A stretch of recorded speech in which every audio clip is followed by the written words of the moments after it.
guide, I'm going to show you how you can fix the black screen issue on your TV. If your television is turning off and you're only seeing a black screen or it's not displaying anything at all, I'm going to show you two simple fixes that you can try at home. I'm demonstrating this here on a Samsung Smart TV, but these steps work the exact same way no matter what brand you're using, whether it's an LG, Sony, TCL, or really any TV. The first thing that you're going to want to do is power reset the TV. This is by far the most effective fix. Disconnect any external devices from your TV, including any cables, whether it's HDMI, game consoles, streaming devices, or cable or satellite boxes. Just make sure everything is unplugged and turn the TV off. Now essentially unplug the power cable from the wall outlet and leave the TV unplugged for about 45 seconds. While the TV is unplugged, locate the physical power button on the TV itself. On most TVs, including Samsung and LG, it's going to be under the screen, on the back, or near the logo. And just press and hold that power button for about 20 seconds. This is going to drain any leftover power from the TV.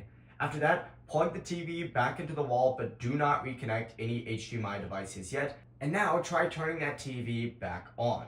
If that TV turned back on and the screen ended up working, that means one of your external devices may be causing the issue. So reconnect your HDMI devices one at a time, turning the TV on each time until you find the device that's causing the black screen. If the screen goes black after plugging in a specific device, that device or HDMI cable is likely the problem. So try using a different HDMI cable if possible with that device, and try plugging a different HDMI port with that device as well, and just make sure your TV is set to the correct input source. In most cases, a black screen is fixed by just power resetting the TV and disconnecting those faulty external devices. If the screen still stays black after this, the issue could be hardware related and you may need to seek a professional repair or manufacturer support. But if this guide did help you out, make sure to like the video and subscribe to the channel with all notifications on. It really does help the channel and lets us know that you want more content like this. We'd greatly appreciate it. And if at any point throughout this guide you did have any questions, just ask them down in the comment section below and we can help you out further. Have a great rest of your day though.